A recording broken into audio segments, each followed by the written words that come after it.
Bonjour à tous et bienvenue dans cette deuxième partie de vidéo qui traite du livre Utopie réaliste de Rutger Bregman. Si vous n'avez pas vu la première partie, je vous invite à le faire pour comprendre un petit peu de quoi je vais parler et de l'introduction. Et donc on va reprendre sans tarder avec le quatrième chapitre. 4. L'étrange compte du président Nixon et de son projet de loi sur le revenu de base. Je pense que je vais passer assez rapidement sur ce chapitre parce que c'est énormément de narration, c'est pas hyper important, mais ce qu'il faut retenir en fait c'est que en effet le président Nixon, bien qu'il était fortement de droite, a un jour voulu faire un revenu universel de base pour les États-Unis, c'est-à-dire donner de l'argent à tous gratuitement, parce qu'il voulait être le président qui allait éradiquer la pauvreté. Sauf que, en gros, dans son entourage, je sais plus exactement, mais ses conseillers lui ont dit non, c'est la pire idée, vous pouvez pas faire ça, ça va amener de l'oisiveté, les gens ne vont plus rien faire, il va y avoir des familles nombreuses, l'économie va plus s'en sortir, et finalement il a tout laissé tomber.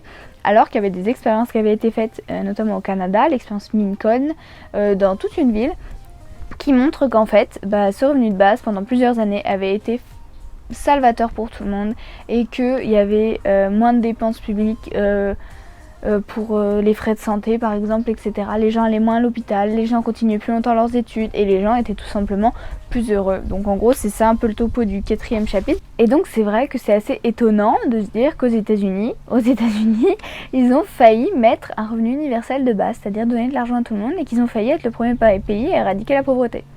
Mais que finalement ils l'ont pas fait. Et pour lui, ça aurait totalement changé le cours de l'histoire parce que ça aurait fonctionné et tous les autres pays auraient suivi. Et je pense que c'est vrai parce que je pense que si les États-Unis avaient fait ça, en tout cas même s'il n'y aurait pas eu un revenu universel de base pour tout le monde, du moins les pays se seraient mis à plus donner d'aide sociale tout simplement parce que on suit tous le modèle des États-Unis. Enfin, plus ou moins, vous avez compris ce que je voulais dire quoi. Chapitre 5, de nouveaux chiffres pour une nouvelle ère. Avec une citation de Kennedy.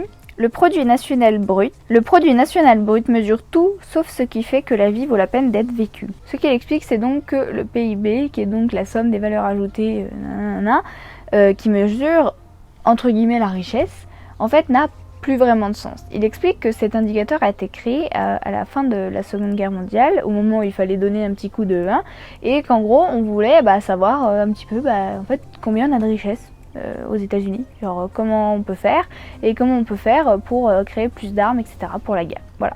Donc il dit que c'est un indicateur vraiment en temps de guerre, il est génial parce qu'il permet de connaître toutes les ressources, de savoir ce dont on dispose, etc. Mais il dit malheureusement cet indicateur un peu magique. Maintenant, on le met sur un piédestal et on comprend plus vraiment ce que ça veut dire et on a l'impression que le PIB dit absolument tout. Et ce qu'il explique.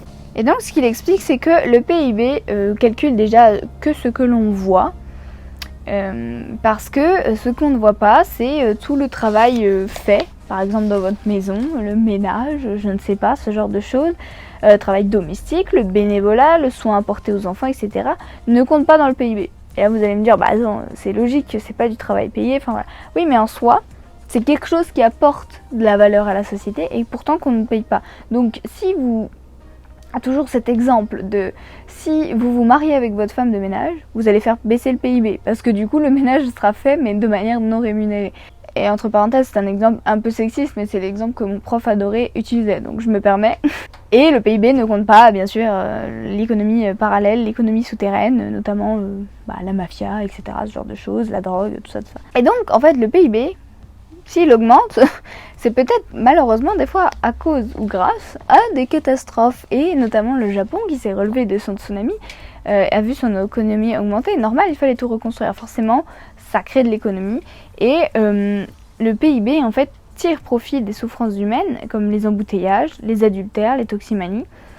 Et il y a une très jolie citation qui dit « Si vous étiez le PIB, votre citoyen idéal serait un joueur compulsif atteint d'un cancer et engagé dans une difficile procédure de divorce. » Et bizarrement, le pays qui a le plus gros PIB du monde est aussi le pays avec énormément de problèmes sociaux.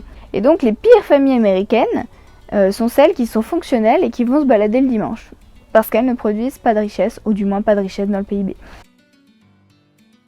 Et en fait, ce que je vous dis, il y a des choses qui sont un peu idiotes, c'est vrai, quand on y pense, c'est un petit peu ridicule, mais en même temps, je pense qu'il faut, peut-être démystifier un peu cet indicateur du PIB. Ça y est, en fait on a donné un indicateur aux journalistes qui est super, on a un chiffre tous les mois et on peut s'en servir pour dire ah ça monte, ça descend, nanana. Mais il veut pas forcément tout dire, voilà, c'est ça qu'il faut avoir en tête, il cache beaucoup de choses et encore une fois c'est la quête à la croissance économique, etc. Et je trouve pas ça forcément... Enfin, disons que dans le monde d'aujourd'hui, on a le droit de remettre ça en question. Et donc en fait, voilà, pour lui, on est resté bloqué à la fin de la Seconde Guerre mondiale, on a trouvé un super indicateur, youhou, et on n'a pas cherché à en trouver d'autres aujourd'hui qui pourraient mesurer autre chose. Bon, bien sûr, il y en a qui existent maintenant, comme l'IDH, etc., qui vont essayer de mesurer plus le bonheur, le développement. Et c'est important, mais pour lui, il n'y en a pas encore un qui est vraiment miraculeux. Et puis de toute façon, il considère qu'aucun indicateur ne peut être miraculeux, et même le PIB en soi ne veut plus ou moins rien dire. Écoutez, je vais me permettre de faire la première critique sur ce livre qui est ma plus grosse critique, ou presque. C'est que dans ce livre, il nous parle d'énormément de choses pour améliorer le monde et c'est vraiment chouette. Mais il y a un truc pour moi qu'il a complètement oublié, même s'il le cite quelques fois, la crise écologique. Genre, je veux dire, pour moi, du moins c'est comme ça que je vois les choses. Je trouve que cette crise écologique est un petit peu la chance qu'on a, ou du moins la chose qui va nous permettre de nous relever autrement. Parce que on a tous conscience que le système capitaliste se pète la gueule, du moins comment il tourne aujourd'hui. Je suis pas en train de dire qu'il faut le changer, le supprimer, parce que je vois pas ce qu'on pourrait faire à la place, tout simplement. Mais disons que pour moi il y a des choses à améliorer, et je trouve qu'en fait l'écologie est un peu un monde, disons écologique, socialement durable, etc. est un peu l'utopie qui pourrait nous faire rêver et réinventer un petit peu ce monde. Et moi c'est comme ça que je préfère voir la crise écologique, un peu comme une chance comme je vous l'ai dit, plutôt que de me dire bah de toute façon c'est foutu. Voilà.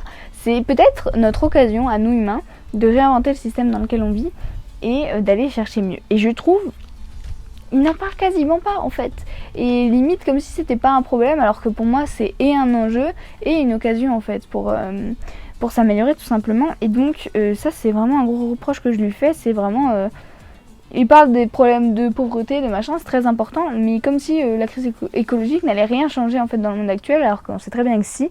Et donc voilà, je pense que vous avez compris mon propos. Chapitre 6, la semaine de 15 heures.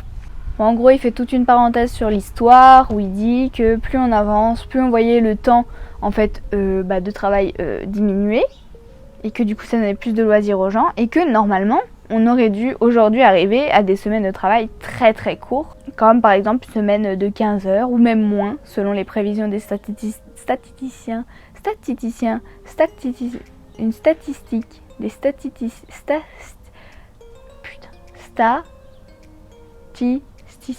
je pense que c'est ça, voilà. Donc selon les prévisions on aurait dû travailler beaucoup moins, sauf qu'en fait il explique, et je pense que c'est totalement vrai, c'est que au lieu de vouloir, on a continué à baisser le temps de travail, et on a augmenté le temps de loisir, sauf qu'à un moment on s'est dit, et on a commencé à gagner plus, et en fait au bout d'un moment on s'est dit, ouais bah non en fait on préfère gagner plus que gagner du temps de loisir.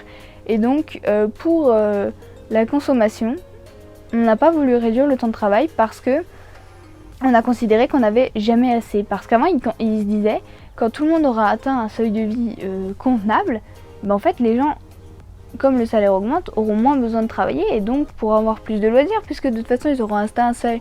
Sauf que système capitaliste, mondialisation, etc. fait qu'on veut toujours plus, qu'il y a, il y a les nouvelles technologies, etc. C'est pas forcément quelque chose que je critique, mais je pense que c'est réel. Et donc du coup on a voulu un petit peu continuer à élever notre niveau de vie, et on a sacrifié le temps qu'on aurait pu avoir. Et donc lui, il explique que pour lui, ça sert à rien de s'acharner à travailler je ne sais combien d'heures pendant la semaine, etc.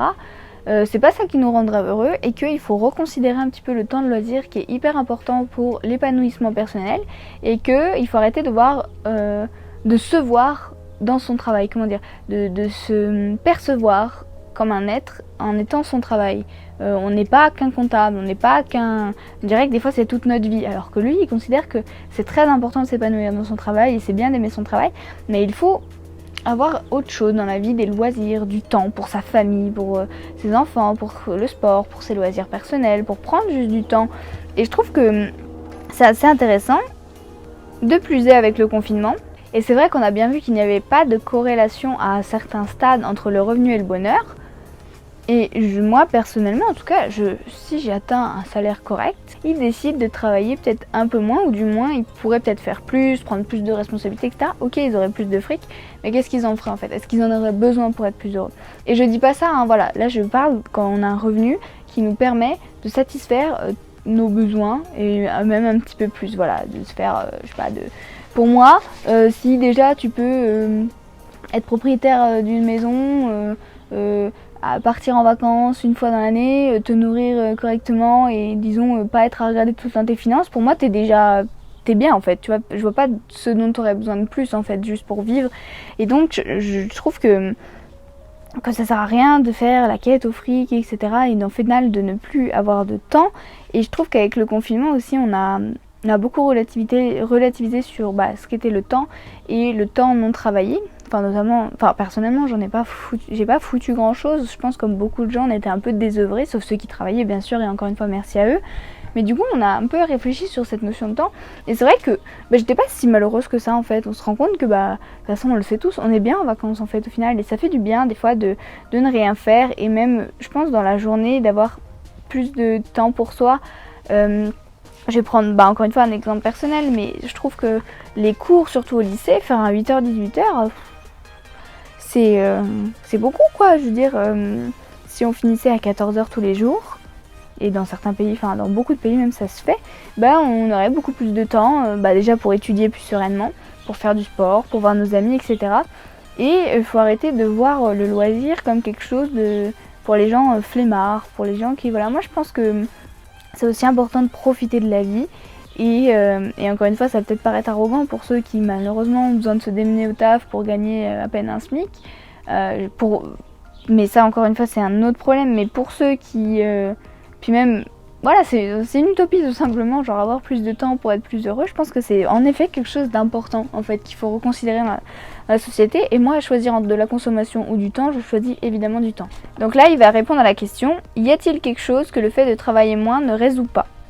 Il dit que travailler moins résoudrait le problème de stress. Il dit que les gens qui travaillent moins sont plus satisfaits de leur vie, ce que je viens de vous dire. Et donc, on demande par exemple aux gens quelle serait leur journée parfaite, dans l'ordre, et ils classent des activités. Et en fait, pour maximiser le bien-être, il est probable que le travail et la consommation, qui sont les choses qui accroissent le plus le PIB, doivent jouer un rôle moindre que ce n'est aujourd'hui dans les activités quotidiennes. Parce que par exemple, les gens disaient je veux passer 2 heures avec ma famille, je veux faire 30 minutes de sport, je veux faire 1 heure de cuisine. Et tout à la fin venait notamment le travail, le transport, le nana.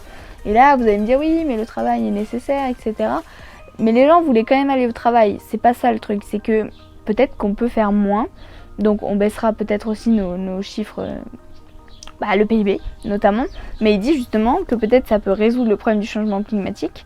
Parce qu'il dit que les pays où la semaine de travail est la plus courte ont une empreinte écologique plus légère. Et là, ça pose tous les problèmes de la décroissance, qui peut être aussi catastrophique. Là, j'ai pas vraiment un avis arrêté là-dessus, je ne saurais pas quoi vous dire, mais je trouve que la piste, en tout cas, est intéressante. Et sur le principe logique, c'est logique. Après, je pense que dans la réalité, il y a bien des soucis. Mais bon. Il dit que ça résout les problèmes des accidents parce que c'est souvent les heures supplémentaires qui sont mortelles, notamment à Tchernobyl, les employés surexploités qui finissent par faire des conneries.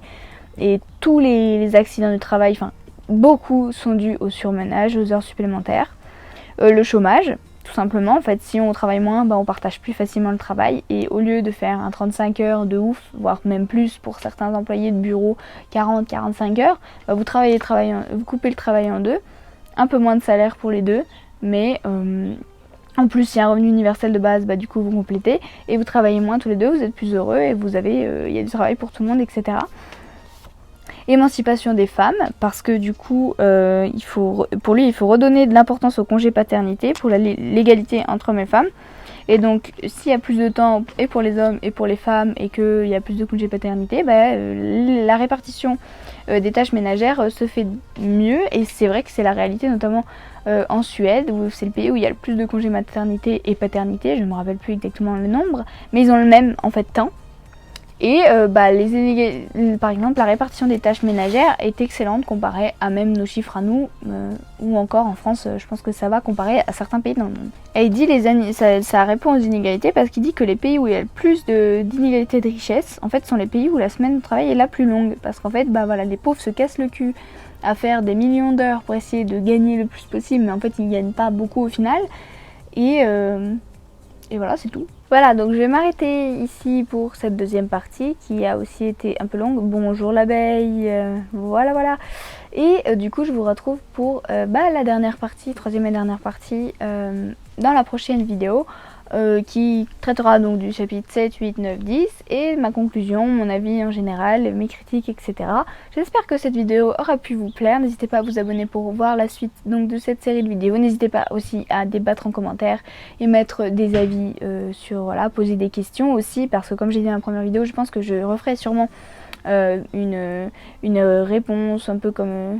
pas une FAQ, mais disons que s'il y a des débats qui se soulèvent dans les commentaires ou des questions parce que j'ai pas été non plus exhaustive sur ce livre parce que il est long et que je peux pas tout dire, je referai peut-être une vidéo pour en expliquer un peu plus, revenir sur certains points, donner peut-être plus mon avis si ça vous intéresse, etc. Donc merci d'avoir regardé cette vidéo et puis à bientôt.